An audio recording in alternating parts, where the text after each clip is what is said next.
Alhamdulillahirrabbilalamin, puji syukur kehadirat Allah Subhanahu wa Ta'ala yang telah memberikan nikmat sehat kepada kita sehingga kita dapat berkumpul di acara diseminasi penerapan budaya positif sebagai perwujudan merdeka belajar guru penggerak angkatan 9 STN 00561 dengan keadaan sehat walafiat. Amin Allahumma amin. Shalawat dan salam kita hadiahkan kepada junjungan kita Nabi Muhammad SAW.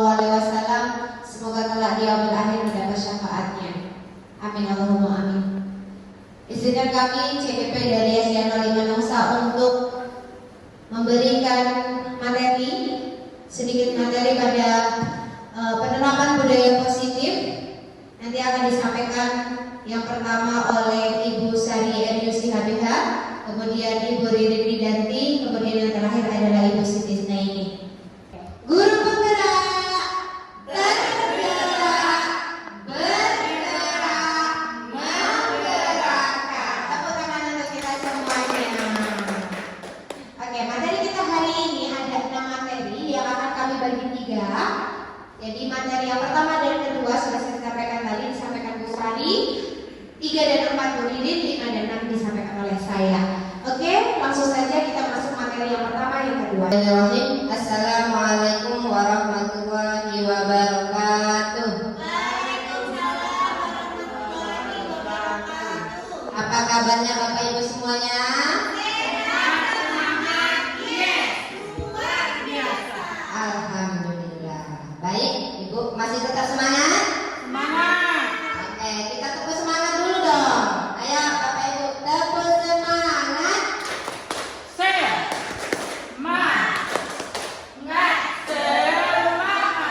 Oke, pertanyaan tematik untuk Bapak Ibu semuanya. Di sini nanti Bapak Ibu bisa menjawab setuju atau tidak setuju. Siap Bapak Ibu? Jawabannya hanya setuju atau tidak setuju. Nah, untuk pertanyaan pertama, hukuman dapat mendisiplinkan anak. Ayo Bapak Ibu, setuju atau tidak setuju? Tidak. Setuju. Oke, setuju. Bu Esti? Bagaimana? Tidak setuju.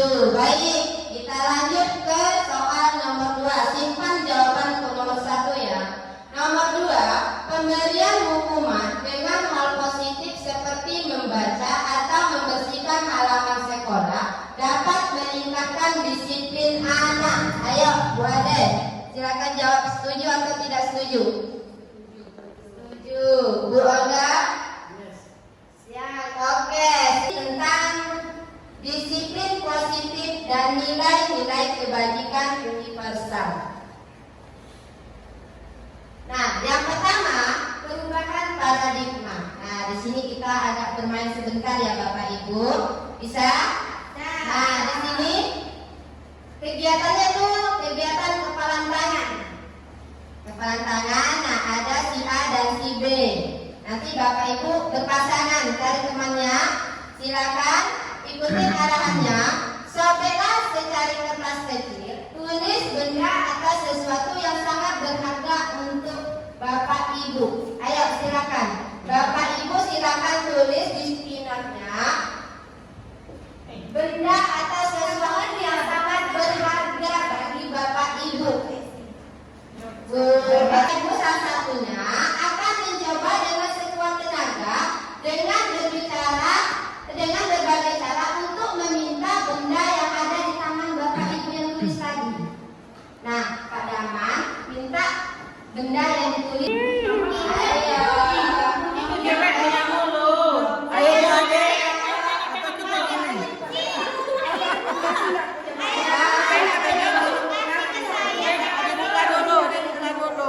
Kok dibuka? Ada berapa?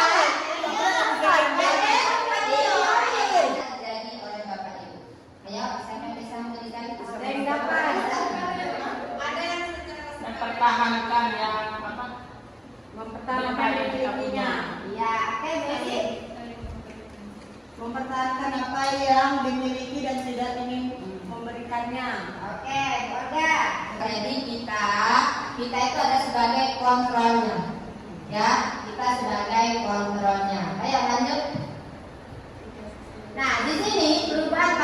dengan teori kontrol. Ilusinya guru mengontrol murid. Jadi kita sebagai guru harus bisa mengontrol murid. Yang kedua, ilusinya bahwa kritik dan membuat orang merasa bersalah dapat menguatkan karakter. Nah, di sini benar Bapak Ibu, ketika kita diberikan kritik itu dengan tidak sengaja nanti akan menguatkan karakter kita.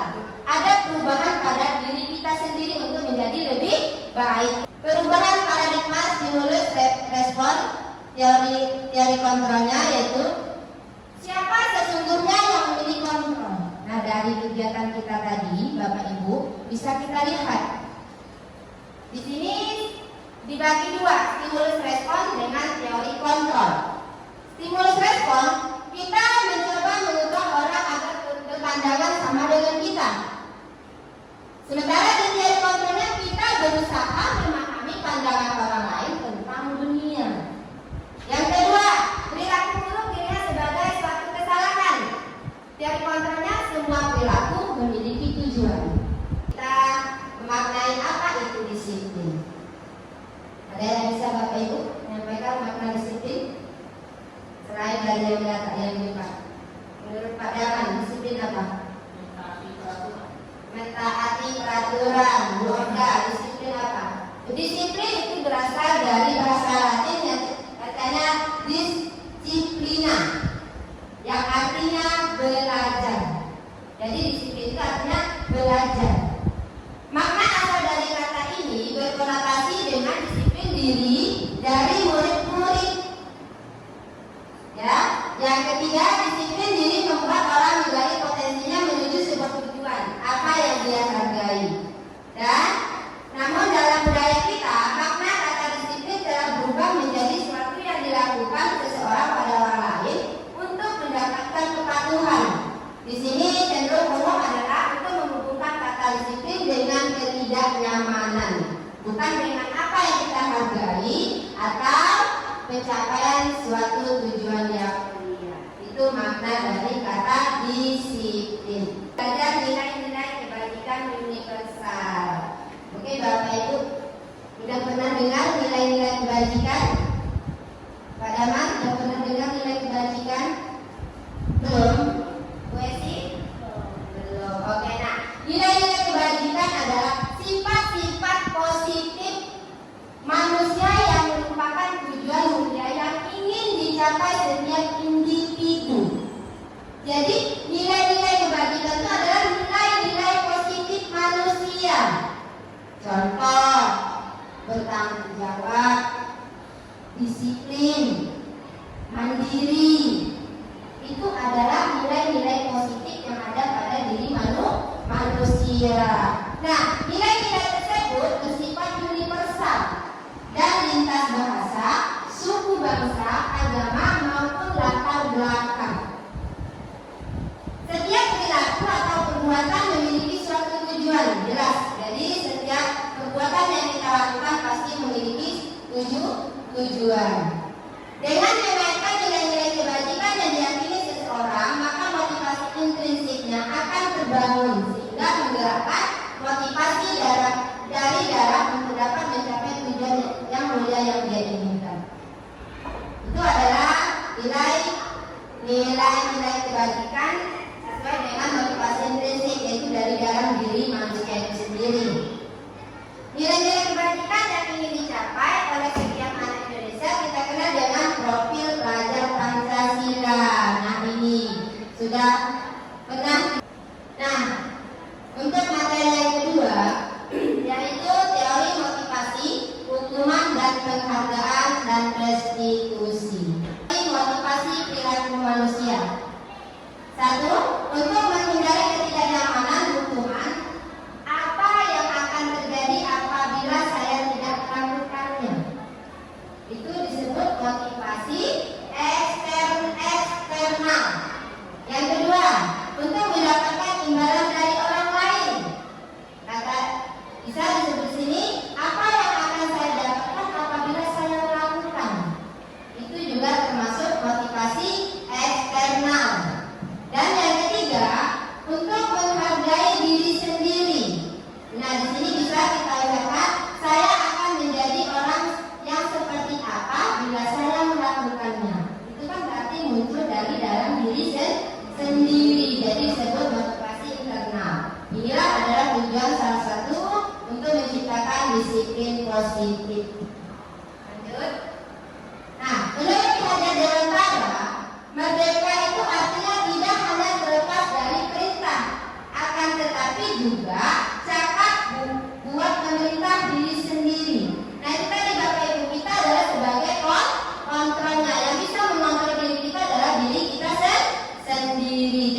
bisa kita berikan pengakuan secara khusus kepada peserta didik kita. Kedua, beri pengakuan secara pribadi. Bisa kita panggil anaknya, kita berbicara dengan murid kita. Yang ketiga, beri pengakuan kepada semua murid. Bisa secara bergantian. Yang keempat, kemarin saya perhatikan rasa empatimu besar sekali pada saat menolong murid baru di sekolah kita. Kata kemarin saya perhatikan itu adalah pembukanya. Awal kita untuk melakukan dialog bersama murid kita. Nah, kata rasa empatimu besar sekali itu termasuk pada nilai kebajikan, nilai positif yang ada pada diri manusia tadi. Dan pada saat menolong murid baru di kelas kita itu situasinya gitu. Jadi ketika kita lihat hukuman dan konsekuensi. Nah, di sini saya minta Bapak Ibu, di mejanya sudah ada kertas pinot. Nah, silakan Bapak Ibu tulis jawabannya. Di sini ada tindakannya. Tindakannya ada hukuman. Jawabannya pilih salah satu, hukuman atau konsekuensi. Silakan Bapak Ibu jawab. Urutkan saja nomor 1, nomor 2, nomor 3, nomor 4, nomor 5, nomor 6, nomor 7. Ada 7 pertanyaan. Silakan Bapak Ibu tulis jawabannya, hukuman atau konsekuensi. Buku kalimat, saya tidak akan terlambat lagi karena terlambat datang ke sekolah. Itu hukuman atau konsekuensi. Yang kedua, lari mengelilingi lapangan basket 2 kali karena terlambat hadir. Hukuman atau konsekuensi. Yang ketiga, murid diminta untuk push up 15 kali karena tidak menggunakan masker ke sekolah. Hukuman atau satu orang untuk menjawab dari ketujuh pertanyaan, jawabannya saja. Nomor satu hukuman. Oke, lanjut. Nomor 2, 2 hukuman. 3 hukuman. 4 konsekuensi. 5 konsekuensi. 6 konsekuensi. 7 konsekuensi. Oke, terima kasih. Tepuk tangan dong untuk Besi. Nah, silakan mari kita lihat apa jawabannya. Ayo, Bapak Ibu silakan lihat jawabannya. Nomor 1, mencatat 100 kali dalam buku kalimat saya tidak akan terlambat lagi karena terlambat datang ke sekolah. Benar ya Bapak Ibu? Apa? Itu adalah hukuman. Benar. Lari mengelilingi lapangan basket 2 kali karena terlambat hadir di sekolah. Benar kata Bu? Hukuman. Iya. Murid diminta untuk push up 15 kali karena tidak menggunakan masker di sekolah. Hukuman. Perbedaan hukuman dan konsekuensi. Hukuman. Apa itu hukuman? Yang pertama, sesuatu yang menyakitkan harus terjadi. Benar nggak Bapak Ibu? Konsekuensi, sesuatu memang harus terjadi. 2, hukuman membuat anak sakit baik fisik maupun hati untuk jangka waktu yang lama. Jadi ketika kita memberikan hukuman kepada peserta didik, itu bisa menyakitkan baik dari fisiknya maupun hatinya. Yang lebih parah nanti itu hatinya kalau diputar. Itu jangka panjang. Sedangkan konsekuensi membuat anak merasa tidak nyaman dalam jangka waktu pendek. Jadi kalau kita anak melakukan kesalahan, kita kasih konsekuensi, dia tidak merasa nyaman, dia tidak merasa nyaman, tapi dalam waktu yang pendek sebentar. Anak membenci kedisiplinan. Kalau hukuman Bu, kita beri hukuman, anak itu akan membenci itu apanya disiplin, itu dia akan sangat membenci sekali. Nah, kalau konsekuensi, anak akan menghargai disiplin. Apa itu restitusi? Nah, di sini nanti banyak rangkaiannya Bapak Ibu, saya jelaskan dulu apa itu restitusi. Restitusi adalah proses menciptakan kondisi bagi murid untuk memperbaiki kesalahan mereka. Menciptakan kondisi bagi murid untuk memperbaiki kesalahan mereka sehingga mereka bisa kembali pada kelompok mereka dengan karakter yang lebih kuat. Jadi kalau ada anak kita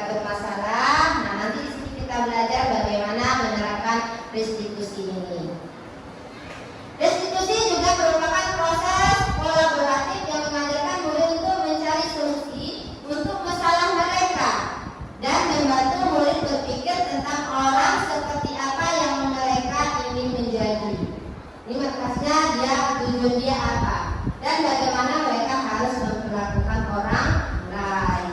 Itulah ada yang dimaksud dengan restitusi.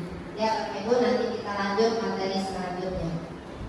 Ada 9 ciri-ciri restitusi. Yang pertama, bukan untuk menebus kesalahan, namun untuk belajar dari kesalahan. Yang kedua, ciri-ciri restitusi itu memperbaiki hubungan kita dengan murid dengan guru.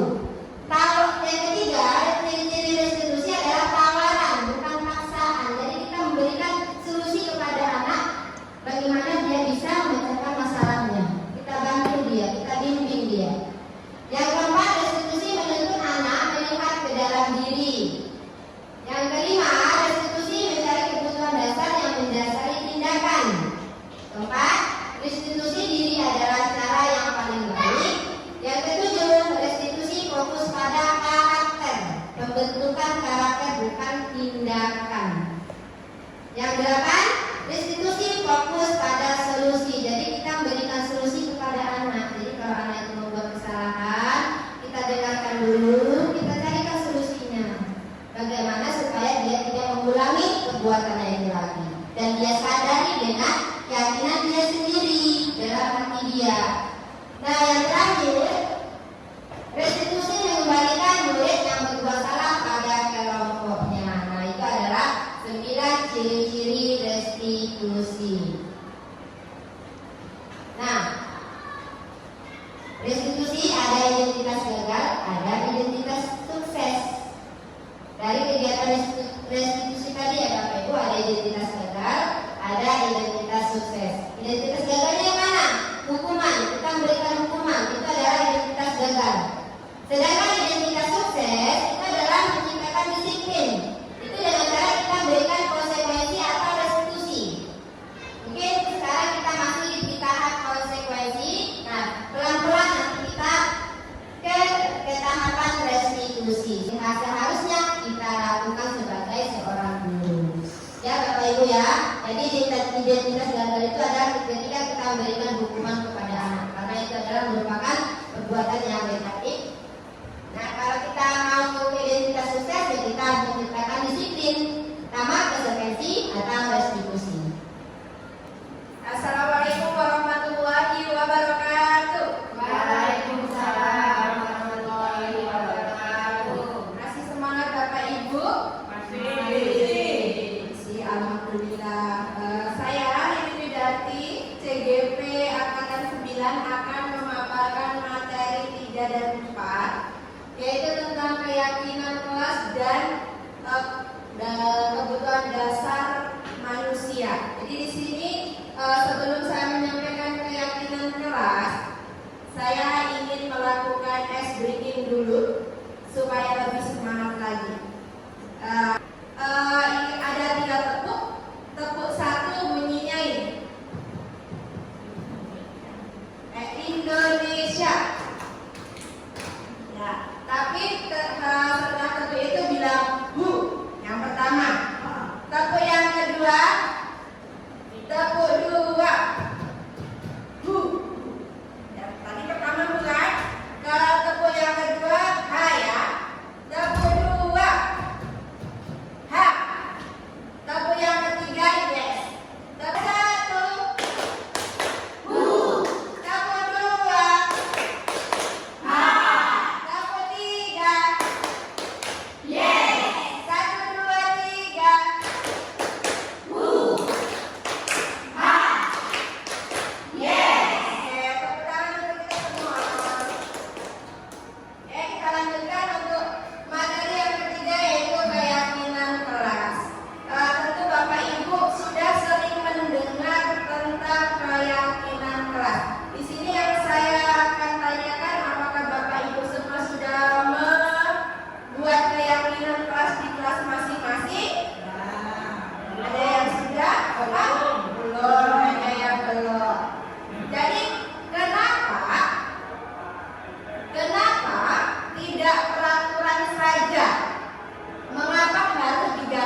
yang melaksanakan terpaksa melakukan supaya tidak ada hukuman.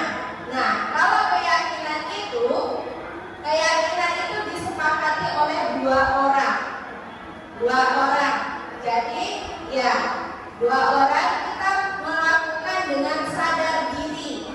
Nah, contohnya kalau kita menggunakan helm karena takut kecelakaan, berarti kita meyakini bahwa helm itu kita gunakan untuk melindungi keselamatan kita. Jadi Bapak menggunakan helm itu tidak terpaksa karena perintah Pak Polisi, tapi datang dari diri kita sendiri, seperti yang Pak Daman katakan tadi, kalau keyakinan itu lahir dari dalam diri kita sendiri. Lanjut. Peraturan kelas yang sudah ada sekarang ini kebanyakan yang buat siapa Bapak Ibu? Guru. Siswanya kita libatkan atau tidak? Tidak. Berarti siswanya secara tidak langsung dia mengikuti secara terpaksa, betul? Betul. Nah, peraturan kelas yang akan kita ubah menjadi keyakinan kelas. Keyakinan kelas tadi kan kesepakatan antara siswa dan guru. Tentunya ketika keyakinan kelas ini sudah dibuat, siswa akan mengikutinya dengan sendirinya tanpa keterpaksaan. Dan ketika keyakinan kelas ini sudah berjalan di kelas kita, maka nanti akan terciptanya lingkungan yang positif. Setelah lingkungan positif akan menimbulkan budaya positif, baik di lingkungan sekolah, di lingkungan rumah, maupun di lingkungan masyarakat. Jadi anak-anak itu sudah terbiasa melakukan nilai-nilai positif yang terkandung dari keyakinan kelas yang sudah disepakati. Karena keyakinan kelas itu tadi mengandung nilai-nilai positif seperti yang Bu Sari jelaskan. Lanjut. Nah, di layar ada dua kesepakatan kelas. Menurut Bapak Ibu, yang mana yang merupakan keyakinan kelas, dan berikan alasannya? Menurut Bu Ade deh. Yang mana yang merupakan keyakinan kelas? Yang sebelah kanan atau sebelah kiri? Yang merupakan keyakinan kelas sebelah kanan. Kanan. Sebelah kanan menurut Bu Esi. Sebelah Oke, betul sekali. Tepuk tangan dong untuk Bu Esi. Ya, jadi di sini dari kedua kesepakatan kelas ini merupakan keyakinan kelas. Semuanya keyakinan kelas. Bisa dilihat dari kata-katanya. Kata-katanya mengandung nilai-nilai positif. Kemudian selain itu yang menyepakati antara guru dan siswa.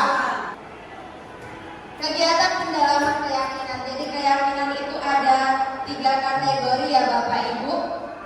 Ada hormat, bekerja, diterima, dan dimiliki.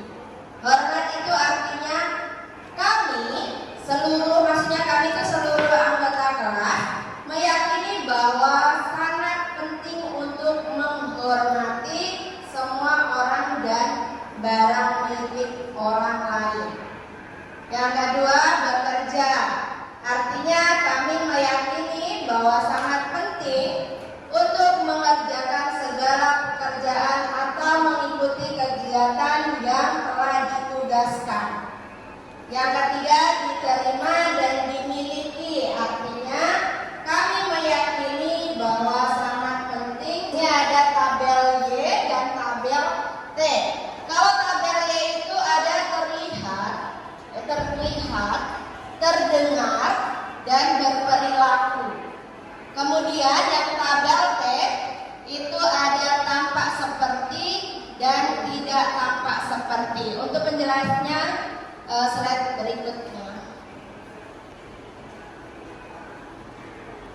yang hormat.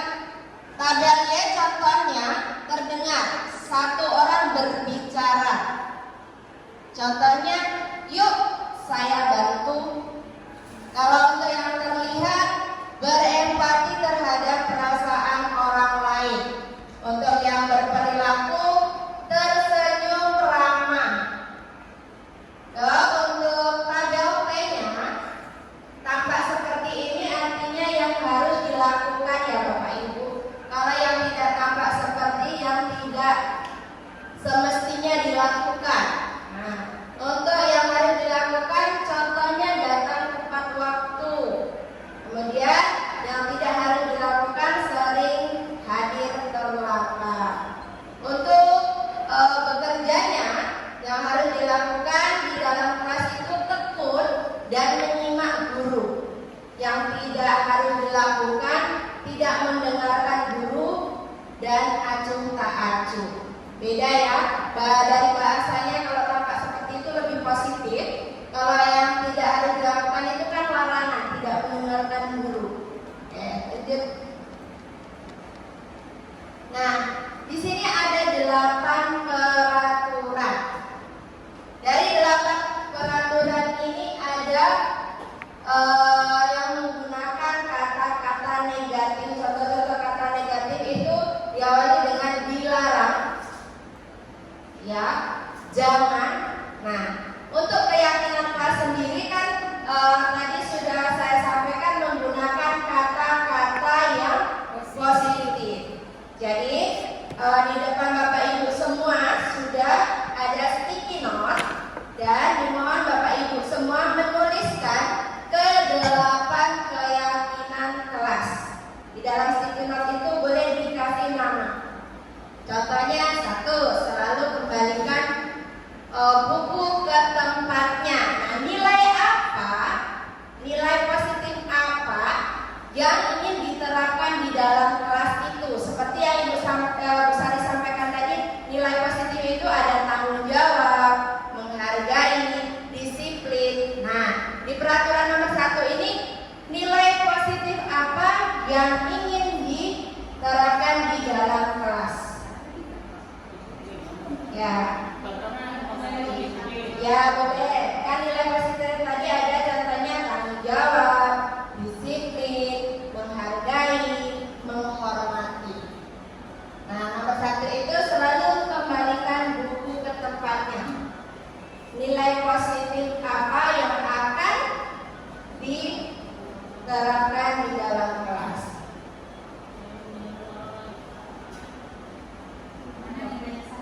Ya, nilai positifnya. Ya, saya kasih contoh ya. Nomor 1, selalu kembalikan buku ke tempatnya. Berarti nilai positif yang diterapkan di kelas itu bertanggung jawab.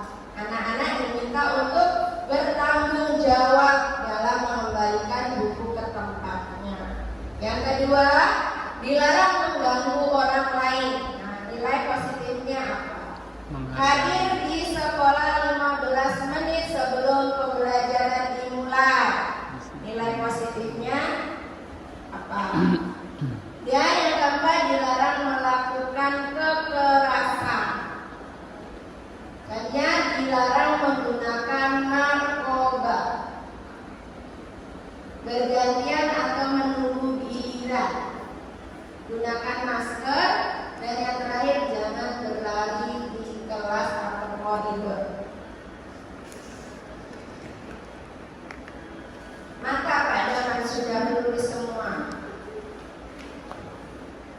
Setelah itu, tolong tempelkan di kertas yang sudah menyayangi kesehatan disiplin, kerapian. Oke. Mantap Pak Daman. Ya.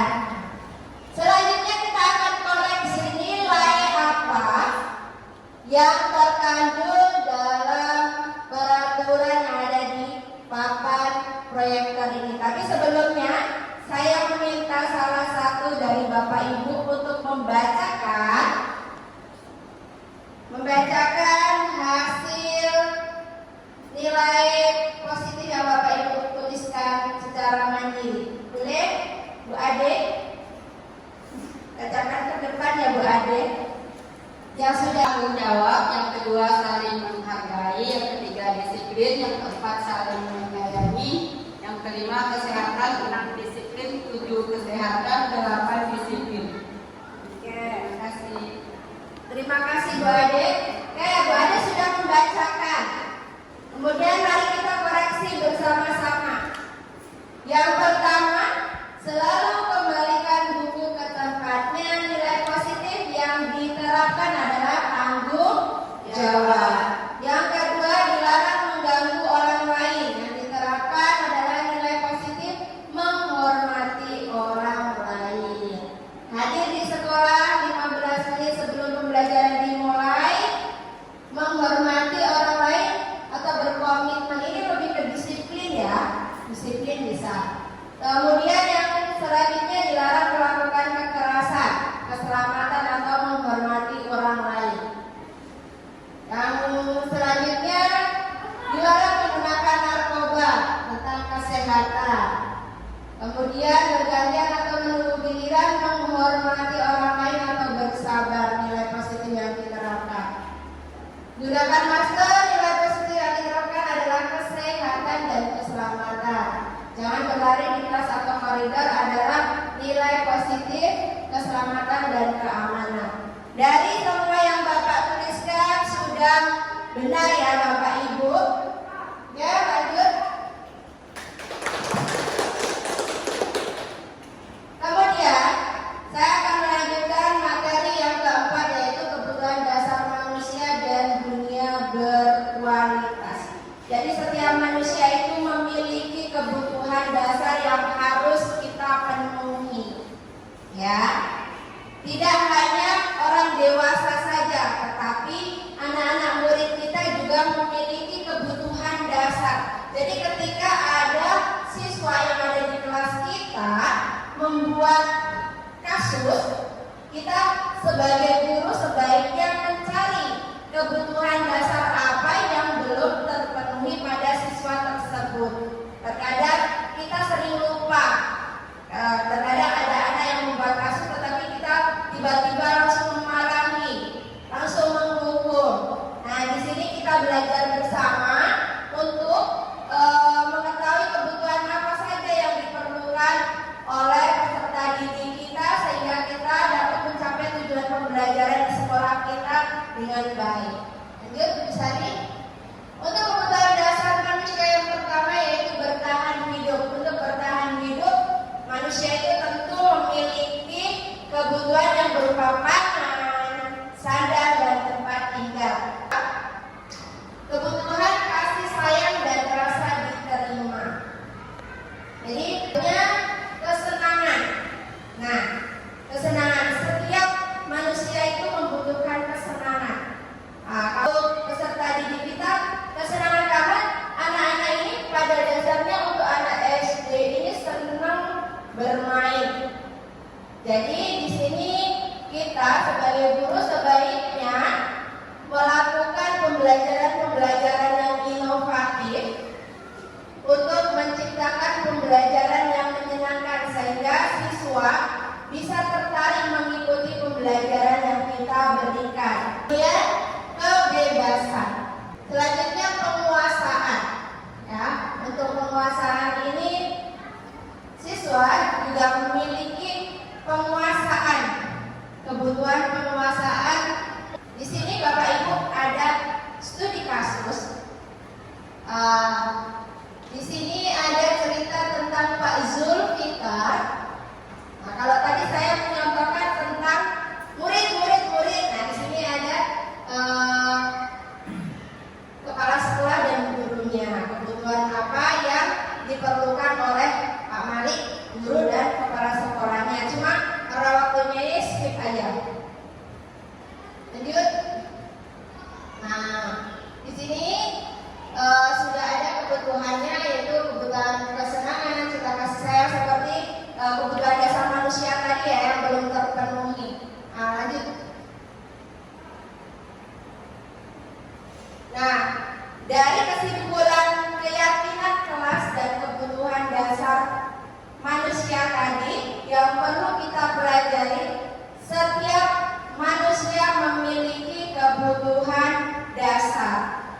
setiap manusia memiliki keinginan yang harus kita penuhi. Jadi kita sebagai guru harus berupaya memenuhi kebutuhan kita sendiri dan juga memenuhi kebutuhan dasar siswa kita sehingga pembelajaran kita menjadi pembelajaran yang bermakna.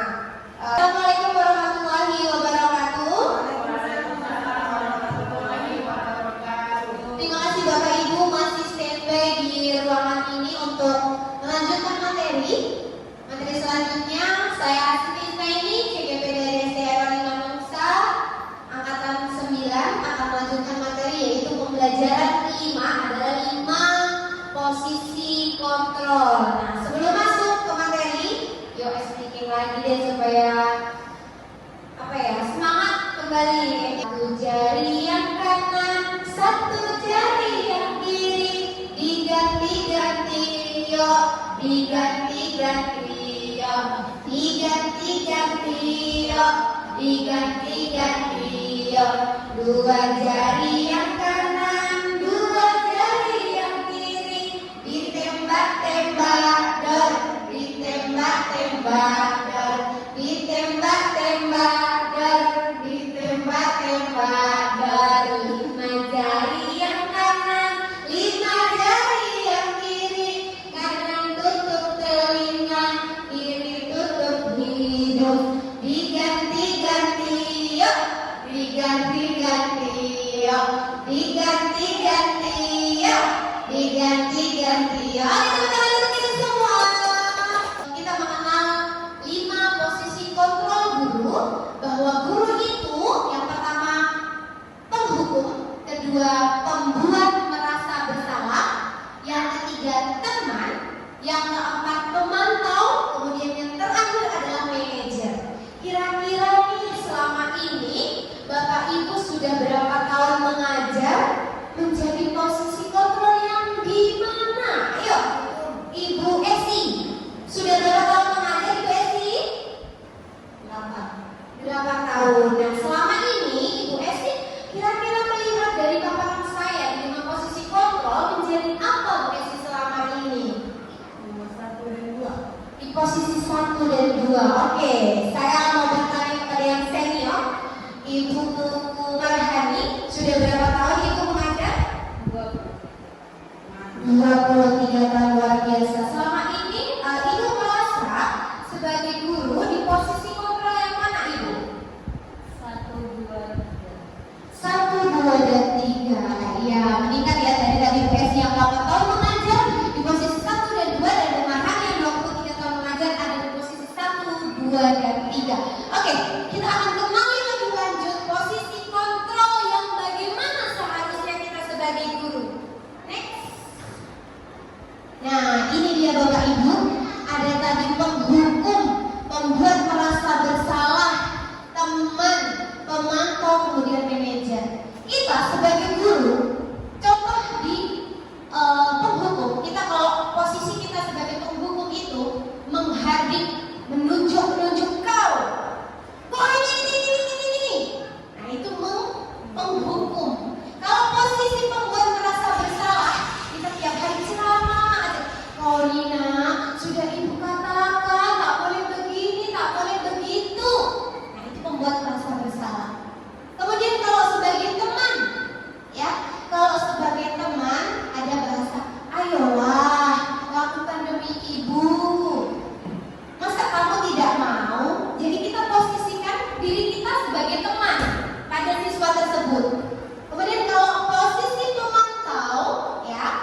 ya. Kemudian kalau yang 3 dan 4 itu identitas berhasil atau sukses, ya. Boleh kita menjadi kontrol di 3 dan 4. Apalagi kalau kita menjadi posisi kontrol kelima, itu yang identitas berhasil dan sukses sekali, itu kita sebagai guru adalah di posisi manajer, ya. Jadi kalau tadi yang masih di posisi 1 dan 2, ayo kita bertobat, ayo sama-sama kita kenali ya potensi murid, bagaimana cara kita mengajar, bagaimana cara kita menemukan permasalahan siswa, kemudian membantu menyelesaikannya. Next. Nah, ini. Nah, di sini ada pernyataan-pernyataan, ya. Ada beberapa pernyataan. Saya kecewa sekali dengan kamu. Nah, siapa yang mengatakan? Membuat orang merasa bersalah. Jadi, posisi guru mengatakan saya kecewa sekali dengan kamu supaya anak merasa bersalah. Kita menjadi kontrol di posisi guru membuat merasa bersalah. Kemudian kamu tidak pernah benar melakukannya. Kamu tidak pernah benar melakukannya sambil menunjuk apalagi, ya. Itu tidak boleh menjadi penghukum. Nah, kayak tadi seperti yang saya bilang, ada kata ayolah, ajakan itu lakukan demi ibu atau bapak, itu menjadi teman. Kemudian, apakah kamu mau mendapatkan stiker bintang hari ini? Itu menjadi pemantau. Kemudian bagaimana kamu bisa menyelesaikan masalah ini? Itu menjadi manajer. Kemudian yang terakhir, kamu selalu yang paling terakhir. Kamu terlambat terus. Nah, itu penghukum. Next. Nah, kita Bapak Ibu sebagai guru, kita bergerak di antara yang ini saja, 2 ini saja, di pemantau dan manajer kalau bisa. Jangan sampai yang di nomor 1, 2, 3 tadi. Kalau bisa kita belajar sebagai guru itu menjadi di posisi kontrol yang ketiga dan yang keempat dan yang kelima, pemantau dan manajer. Oke, next. Oke, ini masuk sudah pembelajaran ke-6, sudah mau akhir. Kita belajar tentang segitiga restitusi. Apa itu segitiga restitusi? Segitiga restitusi ini adalah menyelesaikan masalah siswa nantinya. Ada 3 tahapan. Yang pertama adalah menstabilkan identitas, kemudian validasi tindakan yang salah atau validasi kebutuhan, kemudian menanyakan keyakinan. Lanjut. Ada nanti step-stepnya. Nah, masuk yang pertama adalah menstabilkan identitas. Bapak Ibu, kalau ada siswanya yang bermasalah, kira-kira pertama kali biasanya nih apa yang Bapak Ibu lakukan? Kalau ada masalah pertama kali itu melakukan apa? Ya, ketika anak ada salah, sudah beberapa kali diulang lagi, itu Bapak melakukan apa? Pertama saya mengingatkan, ini sudah diingatkan, yang ketiga baru saya perintah. Biasanya, oke. Nah, seperti yang dibilang Pak Daman tadi, biasanya Pak Daman mengingatkan dulu secara pribadi, pelan-pelan, ingatkan lagi. Kemudian kalau tidak cerah juga diberi hukumannya. Langkah sebagai posisi kontrol tadi sebagai guru yang benar adalah kita sebagai manajer menggunakan segitiga restitusi. Yang pertama kali adalah menstabilkan identitas untuk membuat anak yang merasa gagal karena berbuat salah menjadi positif terhadap dirinya. Jadi kita stabilkan dulu untuk identitas mereka. Jangan sampai mereka itu salah merasa sendirian. Kita harus juga di posisi mereka. Ini ada beberapa pertanyaan guru supaya menstabilkan identitas permasalahan murid tadi. Gurunya berkata, berbuat salah itu hal yang manusiawi, nak. Ya kan? Tidak ada manusia yang sempurna. Bapak Ibu juga pernah berbuat salah. Pernah nggak Bapak Ibu melakukan itu?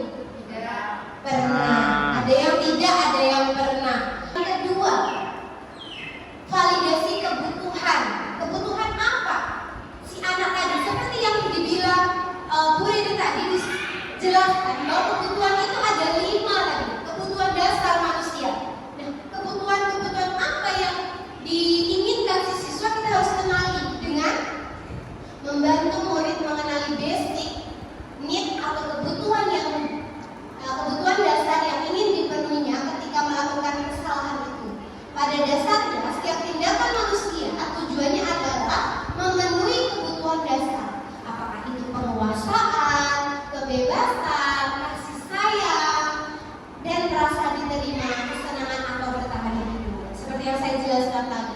Nah, bisa dengan guru berkata, kamu bisa saja melakukan hal lebih buruk, tapi kamu tidak melakukannya. Terakhir nih, untuk penguatannya nih, terakhir itu yaitu menanyakan keyakinan.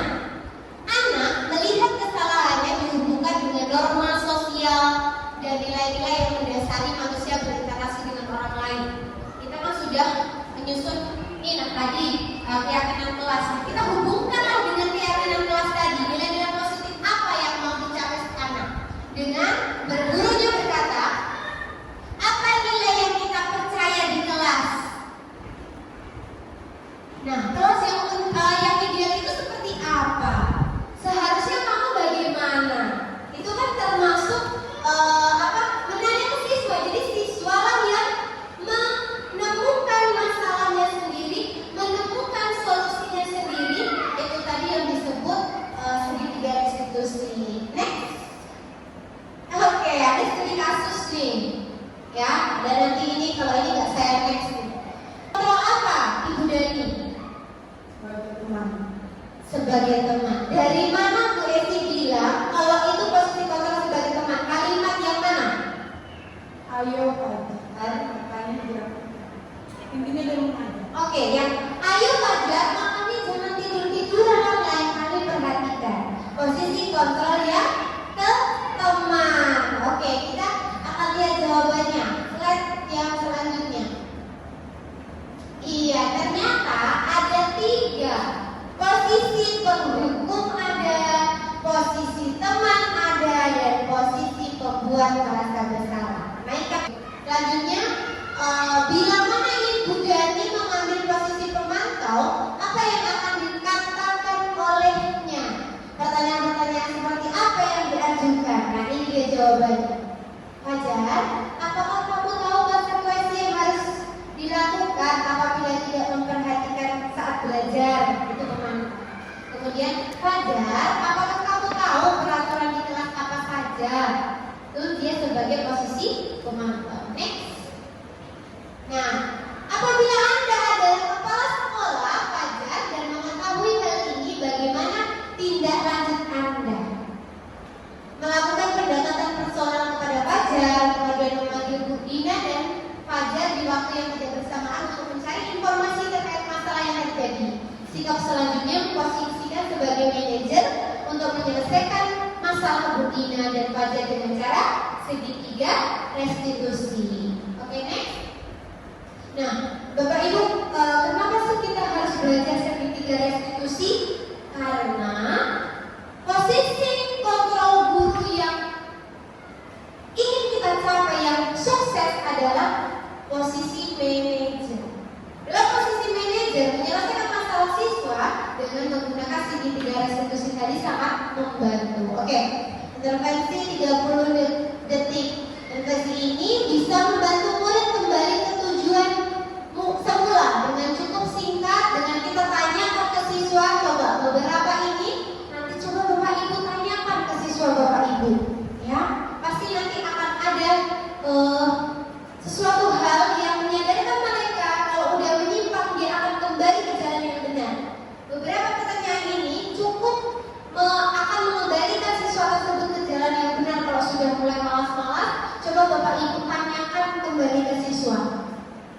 Apakah kamu ingin berbuat lebih baik? Pokoknya beberapa pertanyaan ini boleh Bapak Ibu terapkan di kelas untuk mengembalikan identitas yang dari yang gagal tadi ke identitas yang sukses. Oke, selanjutnya. Oke, ternyata kita sudah sampai refleksi. Nah, saya minta untuk menjawab pertanyaan. Mungkin pertanyaan yang pertama dan sampai keempat ada 4 orang. Minta satu-satu. Hal baru apa yang mengubah paradigma saya yang saya dapatkan hari ini setelah mempelajari materi ini, dari materi pertama yang disampaikan Bu Sari, Bu Ririn, kemudian Bu Isna. Hal baru apa yang didapatkan? Silakan Bu Esi. Kalau boleh saya katakan, untuk menjadi guru yang lebih melihat ke siswa bisa menjadi pemantau ataupun manajer pada siswa. Terima kasih kepada Ibu Esi. Ya, benar sekali kata Bu Esi tadi bahwasanya kita berpihak kepada murid, kita melihat muridnya bagaimana, kita memposisikan kontrol guru tadi di posisi ketiga dan keempat, pemantau dan manajer. Oke, pertanyaan kedua, perasaan apa yang muncul selama mengikuti sesi diskusi kita hari ini? Ayo Ibu Adin, perasaan apa? Bosan kah, males kah, atau bagaimana? Ngantuk kah? Perasaan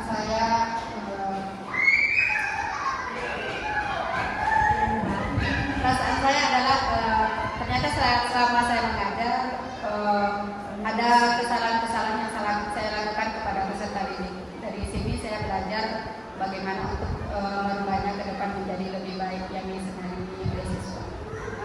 Oke, terserah untuk Bu Esi dan Bu Ari tadi sudah menjawab pertanyaan yang satu kedua. Bagus sekali ya jawaban ini ya. Bahwasanya kita merasa pernah berbuat dosa dan kita akan bertobat untuk memperbaikinya. Yang ketiga, peran Among seperti apa yang saya telah lakukan selama mengikuti modul ini. Peran Among itu Bapak sebagai posisi kontrol yang di mana tadi?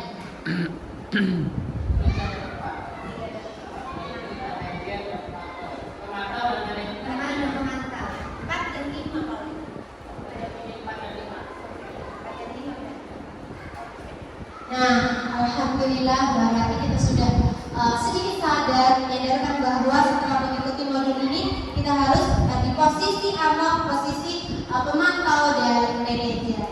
Saya akan menjadi Among yang seperti apa? Ya, tadi sama ya pertanyaan nomor 3 dan 4. Saya akan menjadi guru yang seperti apa Ibu? Yang dari posisi kontrol tadi.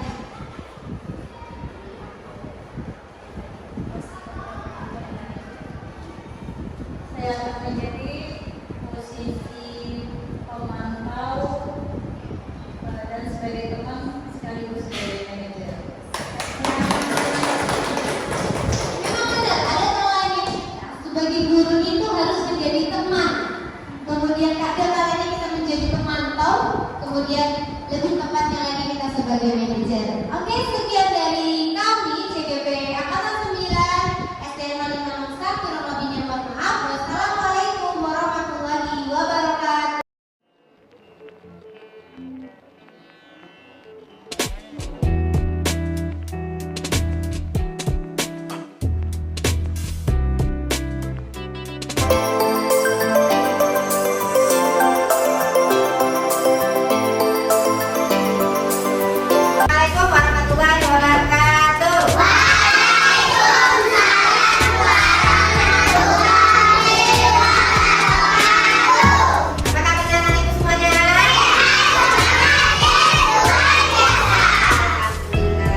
jangan. Ya, itu